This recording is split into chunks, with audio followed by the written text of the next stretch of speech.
ماما هو البيبي بيجي منين؟ السؤال اللي مخلي الأمهات مش عارفة ترد ازاي، وبيبعتولي كتير قوي علشان يعرفوا إجابة علمية إن احنا نرد بيها على أولادنا على سؤال زي ده. معاكم صفاء الديب، متخصصة في التربية بالتواصل. خليني أقول لكم، لما نيجي نتكلم مع أولادنا ويسألونا أسئلة احنا مش عارفين ازاي نجاوب عليها، ما تقلقوش، محتاجين بس ان احنا ندور ازاي نرد على الأسئلة بتاعتهم أو على تساؤلاتهم ونرجع لهم تاني. فما تقلقوش من الحتة دي، عشان كده هنتكلم في الفيديو ده بتفاصيل أكتر عن الموضوع ده بالذات. بس خلوني اقول لكم على يعني كام نقطة مهمة قبل ما ندخل في الرد على السؤال ده بشكل مباشر. اول نقطة انا حابة ان انتي تبقي عارفاها كأم او واخدة بالك منها كأم، فكرة انه اي تساؤل او اي اسئلة ابني بيسألها لي مهم جدا ان انا اجاوب عليها. لو انا سؤال ابني يعني معرفتش ارد عليه، يعني سؤال كان محرج شوية او خضني او حسيت ان انا ازاي هرد على حاجة زي كده، ما تقلقيش، ما تتوتريش، ردي عليه ببساطة وقولي له طيب انا دلوقتي مش جاهزة ان انا ارد على السؤال ده، خليني ادور على اجابة وارد عليه. وده رد عادي جدا ما فيهوش مشكلة، لان احنا دلوقتي في عالم مفتوح جدا في السوشيال ميديا، والاطفال عارفين ان في جوجل وبنقدر ندخل نعمل عليه بحث ونطلع كل الاجابات اللي احنا مش عارفين ان احنا نجاوب عنها. طيب، تاني نقطة انا حابة اتكلم فيها جدا في الموضوع ده، فكرة ان انا وانا بتكلم مع ابني في موضوع زي ده ما ينفعش تماما يبقى انا متوترة وقلقانة وانا هجاوب ازاي، طب هتصرف ازاي لما يقول لي حاجة زي كده، ويبقى ملامح وشي كلها غضب. زي ان انت تسأل سؤال زي ده، عيب جدا ان انت تسأل سؤال زي ده. اي نوع من انواع ان انا اتكلم في النقطة دي بالتحديد بشكل يعني في غضب او في توتر، ان انا مش سامحة لابني ان هو يتساءل الاسئلة دي، انا بضر ابني بشكل كبير. ببساطة جدا، السؤال اللي انا مش هرد عليه كأم، او اللي انا هخلي فضول الطفل يزيد فيه عن الحد المتاح، هيضر الطفل جدا، لانه هيبدأ يروح يدور على مصادر تانية يرد بيها على السؤال اللي انتي مش بتردي عليه. فهل الافضل ان هو يروح يسأل حد تاني انا معرفش طريقة تفكيره ولا تربيته، ولا ان السؤال يترد عليه مني انا كأم بشكل مبسط ولطيف، وابقى عارفة مدى صحة المعلومة اللي انا موصلاها لابني؟ انا اعتقد ان انتي يعني او انتوا يعني عموما هتكونوا موافقين ان احنا لا، هنحب جدا ان اولادنا ياخدوا مصادر معلوماتهم من مكان موثوق منه اللي هو احنا، ونبقى ردين عليهم بشكل علمي لطيف ومبسط ما فيهوش اي احراج، لا ليا كأم ولا للطفل، لان السؤال اصلا مش محرج. طيب، لما باجي ارد على سؤال زي ده محتاجة ابقى مقسمة الاطفال لفئات عمرية. طيب، لما باجي برد على سؤال زي ده، قبل ما ارد عليه مهم قوي ان انا اسأل ابني سؤال بسيط جدا، واقول له لو هو سألني يعني وقال لي ماما هو البيبي بيجي منين، هرد عليه بسؤال تاني واقول له تفتكر هو البيبي بيجي منين؟ طيب، انا ليه بسأل سؤال زي ده؟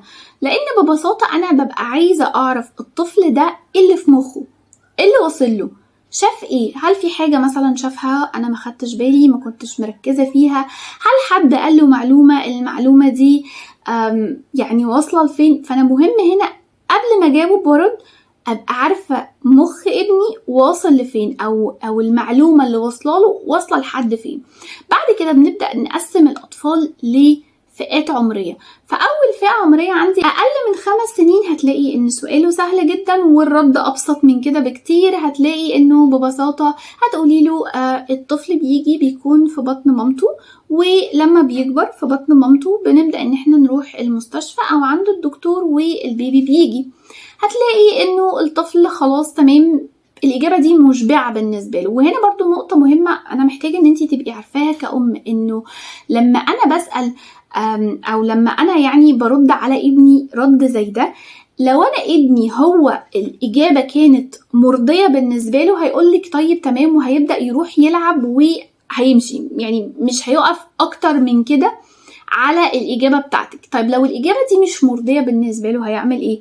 عادي جدا، هيرجع تاني ويقولك ايوه يعني هو بيجي منين، طب هو ازاي بيكون في بطن مامته، طب ايه اللي بيحصل، هيبدأ يطلع أسئلة تانية. الأسئلة التانية دي ببساطة بتوضح إن هو المعلومة اللي عنده أكبر شوية، فأنت محتاجة تردي بتوسع أكبر شوية. هنا ما تقلقيش لأن كل الأطفال مختلفين عن بعض. المصادر زي ما انتوا عارفين الحياة بقت يعني open قوي، أو يعني الأطفال بيتعرضوا لحاجات كتيرة، فاحنا يعني كأمهات صعب جدا ان احنا نعمل يعني تحكم في كل الحاجات اللي بيشوفوها أو اللي هما بيسمعوها. فانتي بس محتاجة تاخدي الأمور ببساطة شوية، وتبقي عارفة بس ان هو لو سأل سؤال اكبر من كده مفيش مشكلة، هتردي عليه بإجابة اكبر من كده. النقطة كمان اللي انا حابة الفت نظركم فيها انه الاطفال من سن يعني من بعد ما نعمل البوتي تريننج على طول ابدأي اتكلمي عنه، عن فكرة المناطق الخاصة، وان في مناطق عند البنت وفي مناطق خاصة عند الولد وما ينفعش حد يشوفها، وده عيب جدا ان حد يشوفها، وتكلمي بشكل قاطع ان ما ينفعش حد يشوف ده. ولو انتوا حابين يعني ان احنا نتكلم عن الموضوع ده بتفاصيل اكتر للسن الصغير، ممكن ابقى اعمل لكم فيديو مخصوص عن الفكرة بتاعة المناطق الخاصة وازاي الطفل يحافظ على جسمه. طيب الطفل بقى الاكبر من 5 سنين، من 5 ل6 سنين هم الحقيقة يعني 3 سنين كبار شوية، فأنا هقسمها بتدرج أكتر. طيب في طفل ممكن يقولك طيب يا ماما يعني الطفل بيجي منين؟ فهتقوليله هو بيبقى في بطن مامته وبيكبر وبيبدأ ياكل ويكبر. طب الإجابة لو مش مشبعة ليه، هتبدأي تطلعي للحاجة الليفل الأعلى أو المستوى الأعلى. هتقوليله في حاجة اسمها الحيوان المنوي بيدخل جوه البويضة دي، بتكون في جسم ماما، دي بتكبر وبيبقى في بطن مامته وبياكل لحد ما يبقى خلاص كبير، وبنروح للدكتور وبيبدأ ان هو يطلع من بطن مامته. تمام؟ طيب في طفل ممكن يبقى من 5 ل6 سنين الإجابة دي مشبعة بالنسبة له أكتر، لكن لو أكبر من كده ممكن ما تبقاش مقنعة بالنسبة له. فهنا هنطلع شوية بالرد ونقول له إنه الحيوان المنوي ده بيكون في جسم الولد، والبويضة دي بتكون في جسم البنت، وبعدين بيتم تلقيح الحيوان المنوي بالبويضة وتكبر في بطن البنت لحد ما البيبي يجي. مهم كمان نقطة أنا برضو مش عايزة أنساها وأنا بتكلم، إن إحنا لما بنتكلم على النقط دي لازم تكون في إطار ديني. يعني البنت لما بتكبر الولد لما بيكبر بيبقى مثلا معجب ببنت معينة، اتكلموا عن النقطة دي بالتفاصيل او بالطريقة اللي تريحكم، دي مش دي النقطة اللي هنقف عليها. وبيروح للمأذون، لازم يروحوا عند المأذون يكتبوا كتابهم زي ما قلت لكم على حسب انتوا هتحبوا تشرحوا الموضوع ازاي. في فرح بقى كاتب كتاب زي ما انتوا عايزين، روحوا بقى في التفاصيل اللي انتوا عايزينها ودخلوا الطفل في التفاصيل دي، انه لازم ده يكون في اطار ديني وفرح وهكذا. وبعد كده البيبي بقى يبقوا عايزين هم يجيبوا بيبي، فبطن الماما بتكبر وبنروح المستشفى. اعتقد الاجابة دي ممكن تبقى يعني مرضية جدا ومشبعة لحد سن 6 سنين. ممكن الطفل يبقى يعني تمام جدا بالنسبة له حاجة زي كده. اكبر من كده هيبدأ يقولك طب يعني ايه الحيوان المنوي؟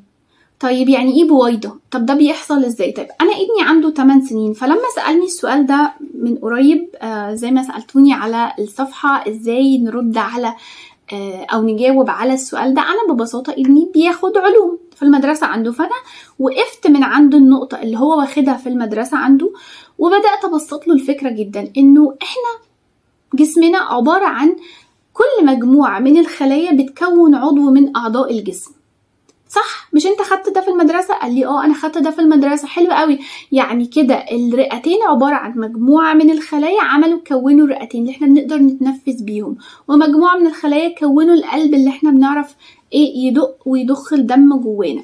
طيب الحيوان المنوي ده عبارة عن خلية صغيرة موجودة في جسم الولد، لما يكبر بتبقى موجودة عنده، والبويضة دي بتبقى خلية كبيرة شوية موجودة في جسم البنت لما تكبر.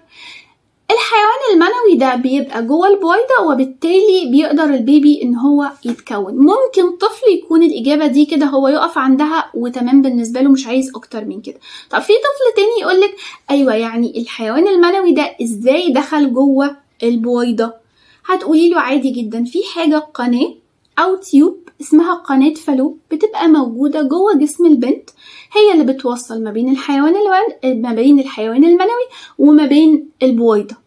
بس كده. أنا بالنسبة لي ابني كان لحد هنا الإجابة دي كانت مرضية جدا بالنسبة له وما سألش. طب أنا عرفت منين إن الإجابة دي تمام بالنسبة له؟ لأن هو ببساطة قال لي طيب تمام ومشي، وما سألنيش تاني عن الرد على السؤال ده، او ما رجعش تاني باي اسئله تانية، لانه خلاص كان بالنسبه له ده يعني كان مرضي جدا بالنسبه له. فمهم جدا لما اجي اخلص كلام مع طفلي اقول له هل انا جاوبتك على سؤالك؟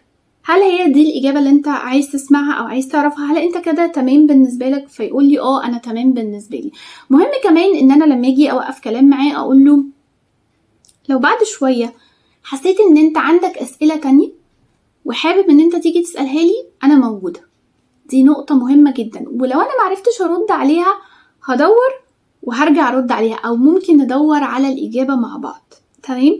ليه أنا مركزة قوي من أول الفيديو على إن إحنا نتكلم في النقطة دي؟ علشان مرة تانية لما يبقى عنده أسئلة هو عارف إن أنا هرد على السؤال بتاعه بالإجابة المرضية ليه، مش محتاج يروح لحد بره. لو حسيتوا إنه في اي اسئلة تانية او نقط انا ما غطيتهاش جوه الفيديو، اكتبولي في التعليقات وهرد عليها باذن الله. وشكرا لكم.